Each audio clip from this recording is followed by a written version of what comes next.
Hey everyone, welcome to Naughty Lily's Crochet. Today I just wanted to talk to you about the basic supplies needed to get started with crocheting and to talk a little bit about the different yarn sizes and hook sizes. So just basically to get started, obviously what you're going to need is hooks. You can start off with just one and try it out. What a lot of people start off with is just the basic 5. That seems to be one of the most popular. And then a size for yarn, but we'll talk a little bit more about that in a minute. So you'll need hooks. You will need scissors. I use little embroidery scissors. They're very sharp, a lot easier to cut the yarn. And you'll need a darning needle. This is for weaving in your ends. So at the end of a project, you have leftover yarn sticking out. You will use this darning needle to weave those ends in so they don't fall out. And it secures everything in place. And then stitch markers are definitely something that you will want to look into and get. These help you so that when you are doing your project and you have a certain amount of stitches, sometimes it can be kind of hard to find out where that last stitch is when you come back, and you don't want to accidentally skip the stitch. If you skip a stitch, then your project starts getting smaller and smaller because you left a stitch off. So it's going to start going at an angle there, and just throw everything off for your pattern. So stitch markers are perfect to use for that. Definitely very good for beginners. Okay, so talking a little bit more about the yarn. Like I said, the basic, I feel like what everybody kind of starts off with, or what they tell you to, and the most used yarn, like in patterns, is a size 4 yarn and usually a size 5 hook. So all of your yarns are going to tell you, most of the time, they will tell you what size they are, and they will also tell you what size hook to use.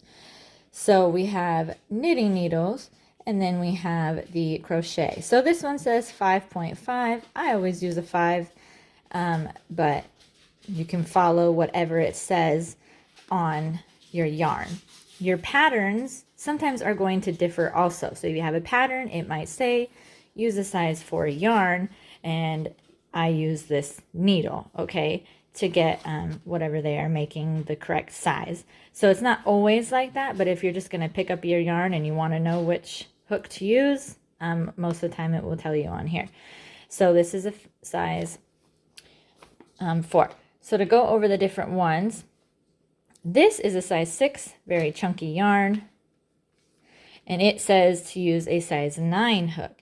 So the hooks, obviously a little bit thicker here, but what really matters is here, how much yarn it's grabbing, how thick around it is. So you can see how thick this is. So this is a size 6. And then we go down. This is about a size 5. And we are using a size 6 hook. So you can see the difference here, if I can find it for you, in these two. So that's the difference of different yarns. So it just depends on what you're making. And then, like I already said, we have the size 4, which is the basic, and the size 5 hook. Okay. And tell the difference between the big chunky ones and this one. And then this one is a size 3, a lot smaller here. Okay, size 3 hook. So these are all acrylic yarns here.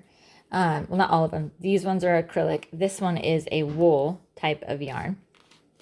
These are all a little bit more fuzzy and usually softer. This is cotton yarn. So cotton yarn is a little less fuzzy. And this is better for washcloths, stuff you're going to be like sopping up a lot of water or whatnot. It's more absorbent. Or if you're going to be making hot pads, anything that's going to have that on it, you're going to want to use cotton because it's not going to melt like the acrylic. The wool yarn, you know, used for maybe hats. And if you look at pattern, or not patterns, but if you look at the yarn, a lot of times it'll give you an idea of what to make. So this is telling you with this, you know, hats, sweaters, scarves, and how many you can make. So this says that you can make 2 scarves out of this, or you can make, or you'll need 2 balls of yarn for the scarf. You need 1 ball of yarn for the hat and 7 balls of these yarn, this yarn for a sweater. Yeah, and then there is also different ways that you can pull out the yarn. Sometimes you can pull it out from the side and it'll just keep pulling out this way. Sometimes that doesn't always work for me. Just depends on the yarn. I'll try and look for it and pull it out, or you'll just grab it from around and it'll go around and around as you use it.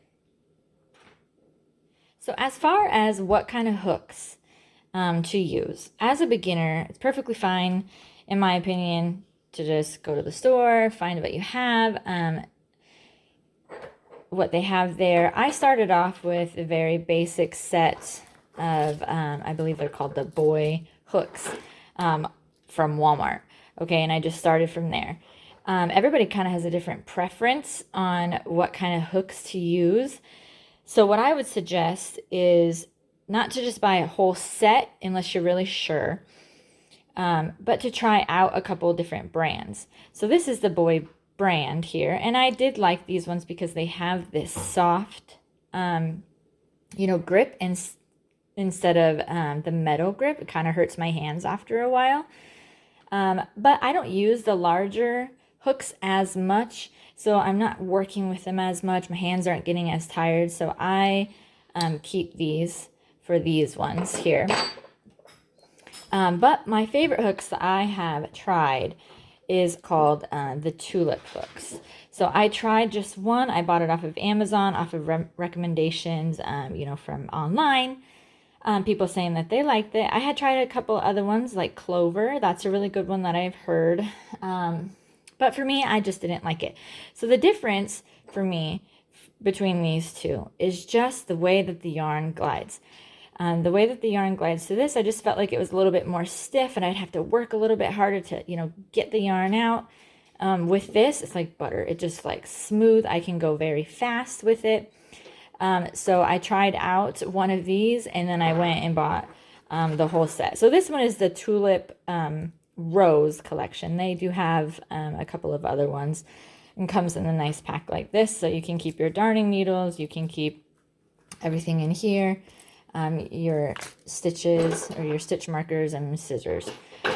So after I started getting really serious about crochet and making a lot more things, I wanted something that wasn't going to hurt my hand. I was getting actually a lot of pain in my hand, and after I bought these, that pain went away. I can crochet a lot longer without getting the injury from the repetition. So I really love these hooks. So like I said, for you, it would just be kind of trying out different ones. Buy one maybe, or try somebody else's and see might work for you. But these are so far my favorites. Kind of same thing with yarn, just kind of trying out what works best for you, which kind you like, what brand you like. But again, the patterns will usually tell you. They're going to tell you what kind of yarn they used and what size hook to use. So I think that's it for today. If you have any questions, you can leave me a comment, and remember to give me a like and a subscribe if you would like to see more of these videos, or if there's any other type of videos that you would like me to post that you have questions on.